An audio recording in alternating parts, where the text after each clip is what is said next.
Welcome back to EDH Deck Building. I am your host, Demo, and these are the 10 biggest commander surprises from last year for me.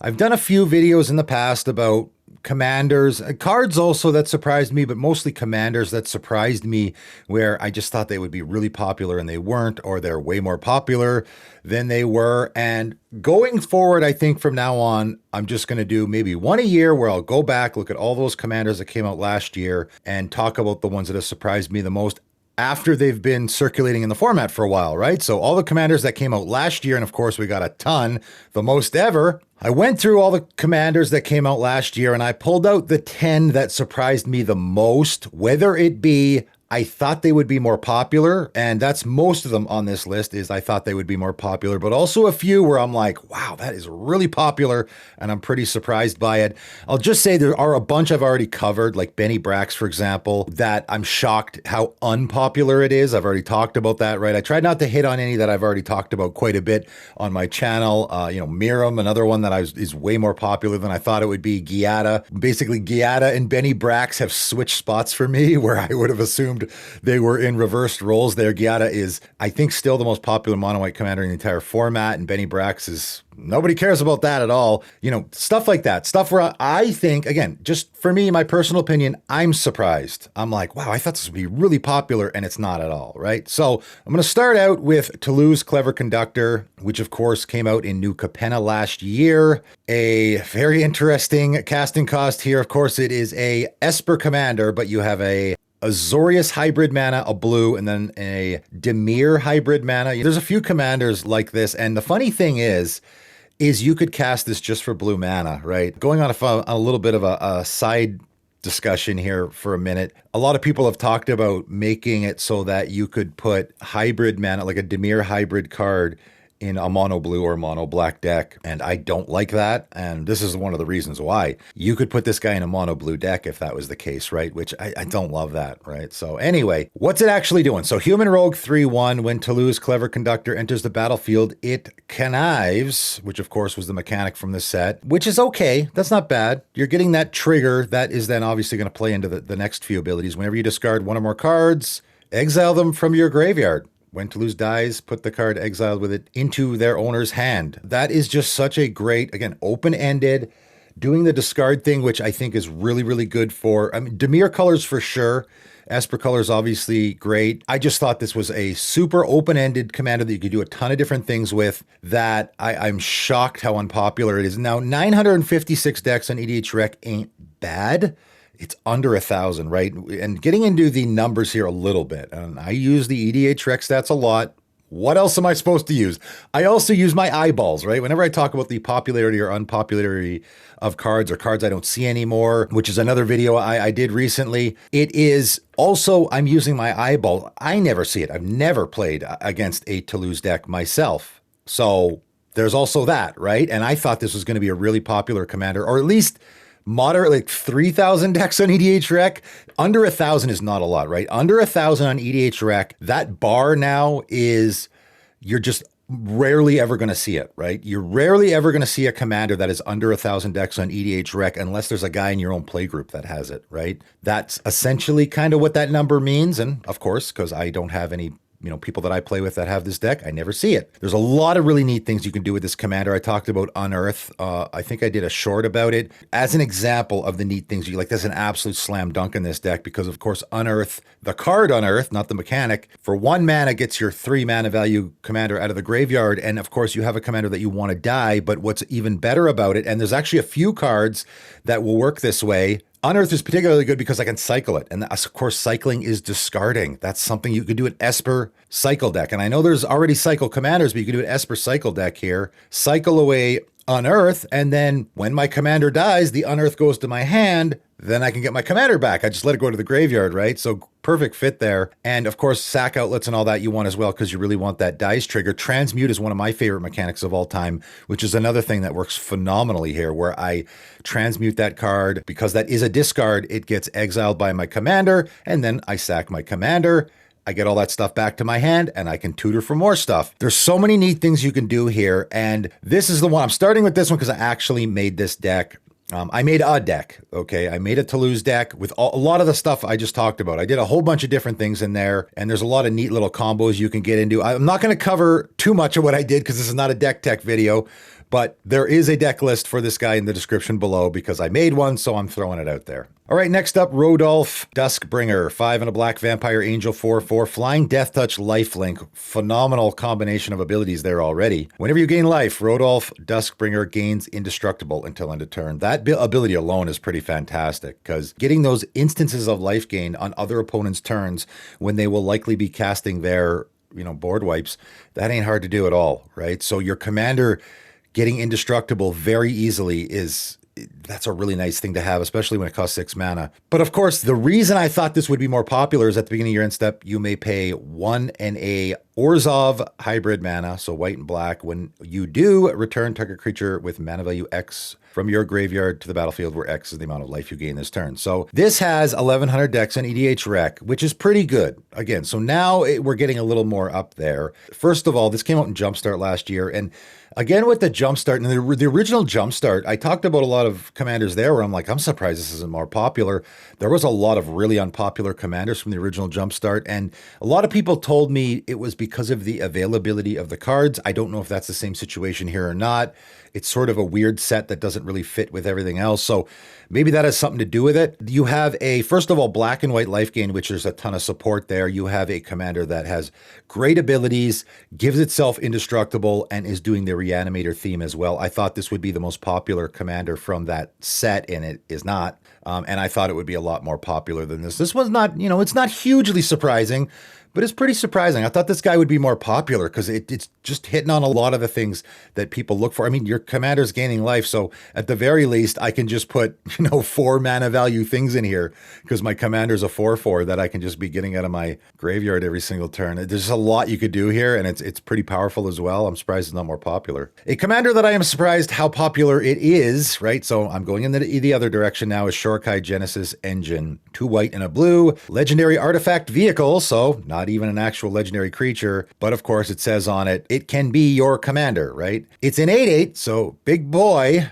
but of course it has crew 8, and I don't know how many people are doing this. I don't know how many people are actually crewing this guy and attacking with it. I don't think that's happening a lot. Mostly what you're building around is pay 1 and tap, draw 2 cards, then discard a card. Create a 1/1 colorless pilot creature token with this creature, cruise vehicles as though it were power 2 or greater. So I think I ranked all the Neon Dynasty commanders, and I had this guy pretty high because I thought, yeah, that is a good ability. Very open-ended. I mean, it's great card advantage. I thought this would be a popular one. It very quickly became, Brago was the most popular Azorius commander forever, and it is still a really powerful, it's still popular, still really powerful commander. Shai in less than a year became the most popular Azorius commander in the entire format, and it is now one of the most popular commanders in any color combination in the entire format. Is the 12th most popular commander in the entire format on EDH Rec. A little surprising, and again, people will say, and I get maybe about a couple of these commanders, the precon effect, right? Oh, this was a precon, whatever. Honestly, I don't understand that argument. I never have. I mean, I get why a commander would be more popular because it's a precon commander and it's very easy for people to just go out by the precons. But EDH Rec does not post. I actually watched them talk about this in a video recently. They don't post precon lists. The direct precons, they don't post. You have to update them. So as far as I know with EDH Rec, what it does is it just takes all the information from other websites and sort of just puts it all together, right? So how many people are buying their Shai Genesis Engine precon and then swapping out a couple of cards and then posting it online? Is there that many people doing that? I don't think so. But this 13,734 that's a lot, right? Again, that's 12th in the entire format. It is certainly a lot more popular than I thought it would be. I thought it was a good build around. You can get, draw triggers, draw 2 or more cards per turn. But this many? I think a lot of people are probably surprised that this is as popular as it is. I mean, 12th in the entire format is way up there. All right, let's talk about Kodama of the West Tree. Also came out in Neon Dynasty, obviously 2 and a green, spirit 3/3 with reach. Modified creatures you control have trample. A lot you can do there.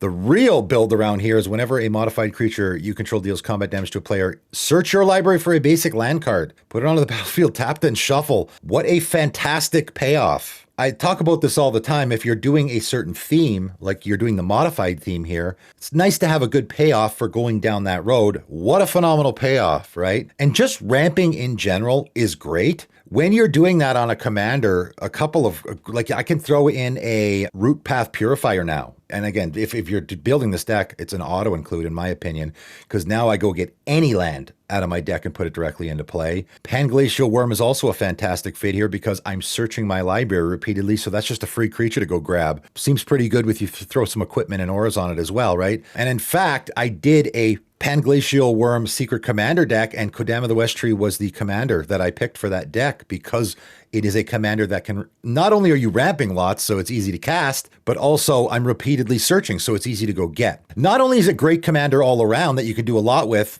but it's also, you can fit those janky themes a little bit, right? 1,534 decks on EDH Rec currently, which is not bad, but certainly I thought it would be more popular than this. And again, just comparing it to the other stuff, just in Neon Dynasty alone, not even including Neon Dynasty Commander, it is 11th in just the Neon Dynasty set.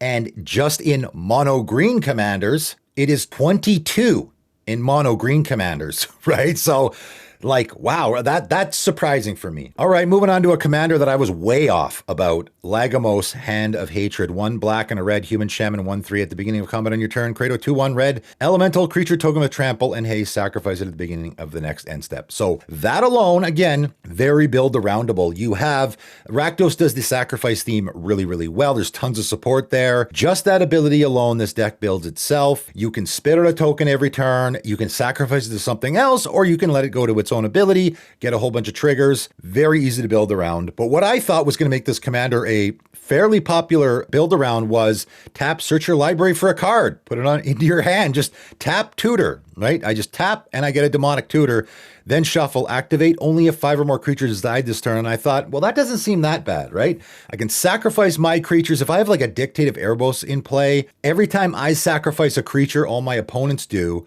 So that's already 4 creatures that have died this turn. And then the token I'm making, that is going to die. And on the end step, when it's sacrificed, even if it just sacrifices to its own ability, I now have met that stipulation and I can tap this to go tutor for any card. So just that alone, you know, it's not the easiest thing in the world, but I thought it was enticing enough that people would go after it. This only has 665 decks on EDH Rec. Again, we're well below 1,000 now. So a really unpopular commander that I'm sure a lot of people totally forgot about, right? Came out last year in Dominaria United. I'm sure a lot of people are like, oh yeah, that I totally forgot about that. You've probably never actually seen it out there in the wild. Maybe people are putting this in the 99 of their sacrifice themes. I don't know. It is a little tough. I'll be honest. I did go after this one and try to build around it. And yeah, it is a little tough to get that tutor. So this is one that I guess I'm not super surprised. I think a lot of people might have tried it out and it didn't really work that well. Or maybe they just thought it was too difficult, so they didn't even bother. So this is partially, I'm surprised. I thought it would be a little more popular, for sure over 1,000 decks, but also, at the same time, maybe I was a little overzealous of how popular it would be because it is kind of a difficult one. All right, let's talk about Tarzan the Infinite. No, actually, it's Tarzan the Infinite. 4 black, legendary artifact creature, Necron 4/6 with Death Touch. As long as Tarzan the Infinite is on the battlefield, it has all activated abilities of all artifact cards in your graveyard. This is the, I'm surprised it's this popular end of the spectrum here. This has 1,366 decks on EDH Rec, which is actually lower than, say, Kodama the West Tree, right? So it's like, okay, well, it's not that popular at all. It is a comparison to where I thought it would be, and I didn't think this would be popular at all. 1,300. So this is way higher than Lagomos, right? It's higher than Rodolph. Those are really great commanders where you could do a lot of stuff. I mean, especially like Rodolph or Toluz. There's a lot you can do there. Is there a lot you can do here? First of all, you're in mono black artifacts. And when Warhammer came out, and I think that's a fantastic commander set, all of those mono black artifact commanders, I was like, I didn't think any of them would be popular because you're in mono black artifacts. On top of that, your commander is an artifact, so it dies super easy, real easy. And I imagine a lot of people who have this deck are running into that issue. All the creature removal gets you, which every color does pretty good, except green. I would say green is the only color that's not great with creature removal, but it's pretty good with artifact removal, right? Nature's Claim, bam, 1 mana, your commander's dead. And red is great at it, white is great at it, so now you have all that as well. I say it all the time about artifact creature commanders, that it's a huge drawback in my opinion, and this guy costs 6. How often is it happening that I get my commander out and then it just dies immediately before I can do anything? There's combo potential here, and he's called the Infinite. You know, a lot of people were talking about his name being obviously fitting because there's probably some infinite combos you can get into here, and I see on the EDH Rec page there is Entomb and Unmarked Grave, where I just put the appropriate cards in my graveyard. Then when I get my commander out, I can immediately go to town. Okay. 2 things I'll say about that. 1, that's incredibly boring. I mean, if that's what you're doing in the deck, okay, like I go get those same pieces, those same artifacts every time, throw them in my graveyard, and then I cast my commander, game over. That sounds really, really boring, but okay. I mean, if that's what you want to do, that's fine. And also, again, your opponents would be holding up the removal, right? Again, like I say all the time about stuff, if you have this commander in the command zone, I'm holding my Nature's Claim in my hand for the whole game, because I know what's coming, right? Even if my opponent plays a Smothering Tithe, I'll save my Nature's Claim for when you cast your commander. And as you're slowly filling your graveyard with those pieces that I know you're going to try to go infinite with, again, graveyard hate, I'll save my Bajuka Bog for you, right? Or I'll save my Scavenger Ground for you, or I'll save my Scavenger Ground, which I have in every deck, and I'll keep the 2 mana up because I see you're approaching 6 mana, and I know your commander's coming, so I'll just exile your graveyard in response. So again, now we're in that as well. Not only do all the artifact removal ruin your day, and not only does all the creature removal ruin your day, but all the graveyard hate ruins your day as well. And again, you're only in mono black. You don't have Teferi's protection. You don't have counter spells. You don't have all the things that can protect your game plan. You have very little that can protect your game plan in mono black. There's just so many things going against this commander that is going to screw up your plan. And again, it's one of those commanders that because it's going infinite, probably, I'm just going to save my removal for you. So I was really surprised. Like a lot of people were having this on their best commanders from the set. I didn't talk about it at all because I was like, yeah, there's no chance that, like, why would you want to go after this commander? For me, 1,300 decks is surprising because I thought it would be more like 300. There'd be like a few guys out there that I assemble this janky, weird, maybe not janky, but I assemble this combo with some artifacts in my graveyard that can go infinite. And it's just a funny deck that I pull out every once in a while because I assemble this one combo. I just do the same thing every time. So I don't really want to play the deck that often. I just want to do it once in a while.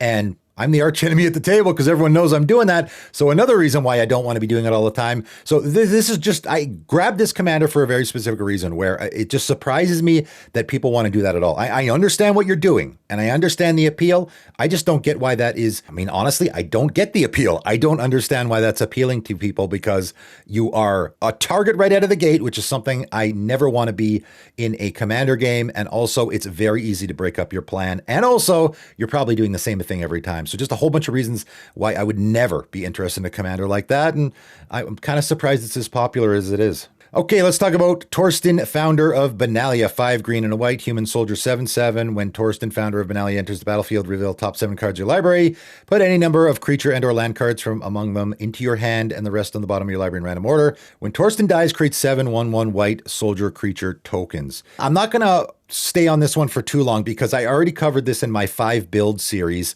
Because again, this is a commander, and I talked about there how I'm surprised how unpopular it is. This only has 286 decks on EDH Rec. That is, again, that's essentially nothing. I think this is a great commander. I mean, I think it's a great commander. So yes, it fills that category, but it also is a commander that I thought a lot of people would go after. Yeah, it costs 7, but you're getting, like, what am I getting for it, right? I don't love expensive commanders, but this is certainly one of those commanders that it's okay. I can wait till I have, funny enough, I put this guy in my Shanna deck because he is fitting the theme there, both because he is a great way to refill your hand. I mean, that alone, you're looking at the top 7 cards, put any number of creature or land cards. I think when I cast this, the last time I played it, my Shanna deck, I put 5 cards in my hand, right? Because that's a creature heavy deck. 5 cards for 7 mana and a 7/7 body. And when it dies, I get the tokens. That's phenomenal value. So again, maybe you want to consider this for the 99 of your decks as well. But man, as a commander, you're in green. right? It's not hard to get to 7 mana in green, is it? And the payoff is massive here. There's a lot of different directions you could go. As I talked about in that video that I did, you could just put lands and creatures in your deck. That's not that hard to do. People have done it before. So this is, it ETBs and I put 7 cards in my hand. That's enormous card advantage, and maybe I can blink it, do it again the next turn, make sure you got that Reliquary Tower. I'm digging 7 deep into my deck, so it's not hard to get there. Also, if it dies, again, that's another reason why it's great in my Shanna deck, and this is exactly what I did in that game. I just filled my hand, and then I sacrificed them, I think to greater good, drew a ton of cards, more cards. Then I had 7 soldiers in play, which obviously made my commander way bigger. So everything I'm talking about there, the reason why it's so good in that deck is the reason it's so good as a commander. I could do Soldier Tribal, White-Green Soldier Tribal would be neat here. There's a ton of different things you can do here. I could do any strategy I want. As long as it's relatively creature heavy, have Torsten as my commander, and then on turn 7, when my hand's getting low, I just cast my commander and refill my hand. That's worst case scenario here, as far as I'm concerned. Then I just have a big 7/7 creature that if my opponents kill it, I get a bunch of 7. Like, huh? Like, this guy seems great as a commander. You can do the token strategy here, obviously, because white and green do that really well. I think the land discard theme is even a great strategy here. I talked about that in a 10 deck ideas video a long time ago with, like land tax and stuff, where I'm just filling my hand with lands and I discard them. White green's not super great. There are some options there. I did that quite a bit in the deck, and you can go check out that deck list because I did that quite a bit there. So I guess I do have another deck, for this video. A lot of neat things you could do here. 286. I think this is the least popular commander that I'm talking about here today, and I think it's a fantastic one. There's just so many interesting directions you can go here. And even just the 7 mana, I cast my commander once in a game. Even if you only cast this once in a game, I refill my hand, I have a 7/7 body. 7 is the magic number for commander damage again, by the way. And if it dies, I get a bunch of soldiers. That alone, I think, is really great for any creature and pretty good for a commander as well. All right, let's talk about Kadric's Soul Kindler. And of course, there was a ton of commanders from Dominaria United, so it's not surprising that I have a few on this list. It's hard to get it right. Kadric's Soul Kindler, I believe, was my favorite from the entire set, and I thought it would be really, really popular. Again, I thought it was a really good commander, and I also thought, wow, there's some really awesome things that you can do here, so I thought it would be super popular. And I did do this one on my channel, so again, I guess I got another deck here for you guys to check out if you're interested. I did this guy on my channel already. I made a deck for this guy. 2 red and a white, dwarf, wizard, 4/3. The legend rule doesn't apply to tokens you control. So again, without anything else, that's a really neat thing that you could do. Again, just like with Sakashima, a lot of people go after that commander because the legend rule doesn't apply. Okay, so now I can really start going to town. Now, of course, the cloning token copy creation thing isn't nearly as good in red and white as it is in blue. But what you do, especially in red, and of course in the deck that I built, is the Flame Shadow Conjuring, that thing, which is great. And of course, that is also what your commander's doing, right? Whenever another non-token legendary permanent enters the battlefield under your control, you may pay 1. If you do, create a token that's a copy of it. The token gains haste, and you sacrifice it at the beginning of the end step. So you can do I just want to create token copies of my legendary permanents in various other ways. And by the way, there's quite a bit more legendary tribal support. This might be a great commander to go back and look at now after a year. I guess it has been about a year since this has been circulating in the format. But also, again, some important wording here. Yes, the Flame Shadow Conjuring stuff works, but Flame Shadow Conjuring exiles. Your Kadric does not. It does the sacrifice thing. So I get the dice trigger, which I really like. So I can go find stuff where, a legendary permanent that has dice triggers, all that kind of stuff as well. There's just a lot of neat things that you could do here. This only has 887 decks. And this one really is, I wouldn't say this is the most surprising for me, but it's definitely, because I thought for sure that there's a lot of really interesting, neat things you could do here. It's just very unique for sure. We've never seen a commander like this. As far as Boros commanders go, I thought it was a really neat one to go after. Really, really surprised this guy's not more popular in the format. I think he's a great commander. Maybe a good one to revisit again after what we've seen come out recently. All right, the last one I'm going to talk about that is, I'm surprised how popular it is. Of course, I do have one more commander to talk about, is Erza Chief Artificer. And of course, again, we have the precon effect here, which plays into it. 3 white, blue, and a black. Human Artificer, 4/5. Affinity for artifact creatures. Artifact creatures you control have menace. And at the beginning of your end step, create a 0/0 colorless artifact. Construct artifact creature token with this creature gets +1/+1 for each artifact you control. This is the most popular commander, I believe, from Brothers War, whether it be the commander set or otherwise. It's just shocking for me. I mean, it's rank 80 in the entire format, which, 80 is, not really high, but that's pretty high. 6,800 decks on EDH Rec, that's a lot. So pretty surprising, for me anyway, pretty surprising. It's just artifact creature tribal, right? That's it. And it's not anything we haven't had before. There's been lots of, I guess specifically artifact creature tribal, maybe we haven't had. Again, the precon thing might be playing into it. There's nothing on here that was really blowing me away, even for artifact creature tribal. Again, if I'm going to do artifact creature tribal, I would probably do Shroom or something, Brea. I guess Brea's in red, but still, I just think there's way better commanders. And of course, it doesn't always have to be the best commander, but those are the commanders that are usually the popular ones, are the ones that are the best, right? So again, it's not necessarily about what I would do. It's also about, I'm surprised because it seems like there's better options that this guy is maybe way more popular than, and the payoffs aren't great here. Affinity for artifact creatures. Okay, so I can get a couple artifact creatures down early and then cast my commander a lot quicker. That's nice. Okay, got a cost reduction there is nice for a commander that costs 6. But even if I get my commander out for only 3 mana, I don't think the payoff is that great. Artifact creatures you control have menace? That's okay, I guess. And at the beginning of your end step, create a 0/0 colorless construct artifact creature token with this creature gets +1/+1 for.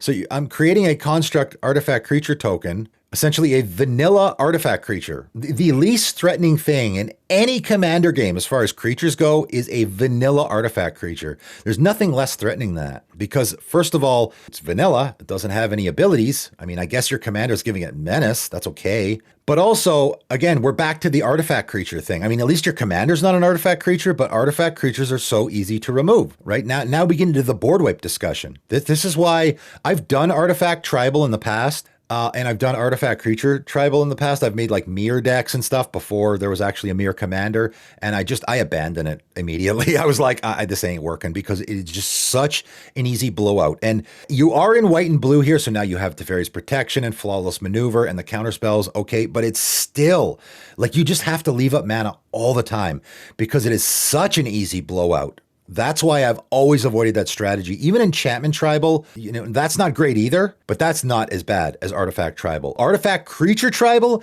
there is no easier blowout in the commander format than artifact creature tribal, which for me is reason number 1 why I'm surprised how popular this guy is as a commander, right? All the creature board wipes, which of course there are a zillion in every color combination, I guess outside of green again, that's going to get you. That's going to ruin your day. But again, green has the artifact board wipes like Bane of Progress that's going to ruin your day, or any like Creeping Corrosion. Again, we get the Vandal Blast, all of those. The I destroy all artifact stuff is going to ruin your day. It's very hard to come across a strategy where there are so many cards that are a blowout for you that are going to ruin your day. If you just look at the cards that regularly get played in the format, someone's not out to get you.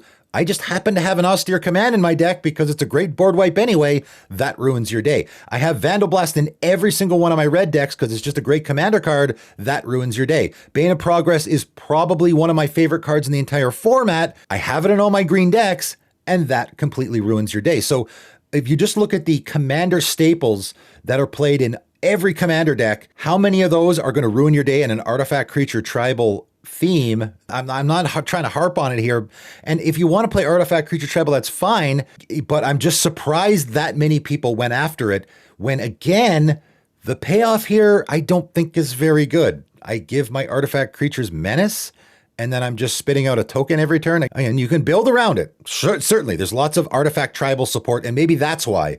Because you have so much artifact tribal support, in fact, so much so that you are going to have a hard time fitting it all in this deck. Okay, my warning to you is there's a 1,000 cards in the format that are going to ruin your day. Make sure you have those protections because you're going to need it. All right, and number 1 for me, as far as commanders that I'm just shocked how unpopular, I'm just shocked where they are. And obviously we're in the unpopular spectrum here because, again, Nayam Shai Marud is a commander that a lot of people are like, where did that come from? It came from Warhammer 40K. A lot of people, again, have already forgotten about it because it's been about a year since it came out. It was in my top 10 from the set. I thought it was a super interesting commander. It is one I considered for myself, and I might still consider it for myself because I think it's a really interesting, unique commander. But again, it's not just me. It is doing things that I think people like. It's something we've never seen before. So it's for that reason, I thought it might be popular, but it's also doing stuff that I think people do like, which is another reason why I thought it might be popular. Only has 223 decks on EDH Rec. So least unpopular on this list, and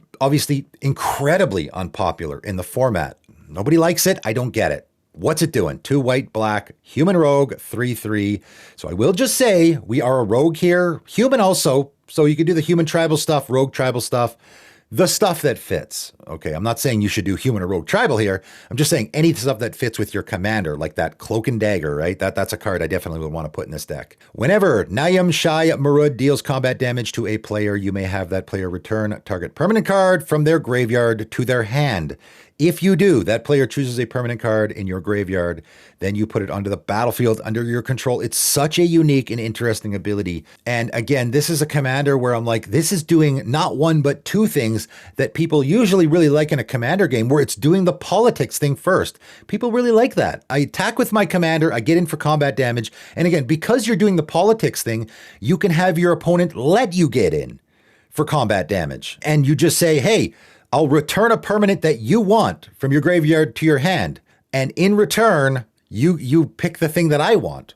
So you could very much just build politics here and nothing else. And for all the people that want to build the politics deck, this is a great commander for that. And I would think at least there was more than 223 people that would want to be doing that. I don't love that strategy, to be honest. I mean, it's nice that it's there, but for me, I actually want to build around this commander where I can actually use this. And so what I'm doing is I'm doing the way I would build it is I'm going to actually manipulate the outcome here where, because I'm in black, it's very easily for me to manipulate both what's in my opponent's graveyard and what's in my graveyard. Because I have to give my opponent something. All they have in their graveyard is an Evolving Wilds. You can have that. Have fun, right? In my graveyard, I have a Debtor's Knell or something, right? That's going directly into play. That seems pretty good. And so for that reason, I can cheat giant things into play very easily. That's the kind of stuff people like in the commander format. The politics thing, all that. I like, shocking. Nobody is touching this guy. Ambrose, I talked about before. There's just a lot going on here that you could build around. It's doing stuff that people like, and it's incredibly unpopular. I don't get it. This is funny enough. They're both black-white commanders. Is this the case of, just like with Izzet commanders, where if I'm building an Izzet deck, I'm expecting to do Spellslinger. So if it's not doing that, then I'm not interested. Maybe I'm doing a black-white theme. So I'm expecting to do Life Gain or Aristocrats. So if it's not doing that, I'm not interested. Is that why? Maybe that's the case with both Ambrose and with Nayam Shai Marud. Maybe, I don't know. You guys let me know in the comments below. Why are these commanders so unpopular or so popular? I don't love to cover the why is this commander so popular stuff because I always get tons of pushback. Whatever, that's fine. If you like it, that's fine. It's just surprising for me. I gave the reasons, both with Tarzan and Erza and with Shorkai. I mean, I'm not super surprised about Shorkai, which, by the way, again, is funny enough, all 3 of those are doing the artifact thing because Shorkai, of course, is an artifact. Start putting Nature's Claim in your deck more, guys, or Vandal Blast, because those are some really popular commanders that are doing the artifact thing. For me, I'm just like, I understand why it's popular, but I'm really surprised it's that popular. More so, this video is about the commanders that I'm just like, man, these commanders are great. I don't understand why more people aren't going after them. Maybe I shook you loose there and you want to give it consideration now. Again, there are a couple deck lists maybe, or at least one deck list in the description below. And also you guys can check out some of these commanders that I have already done if you are interested, Kadric and Torsten and whatnot. That is it for today though, and thanks for tuning in.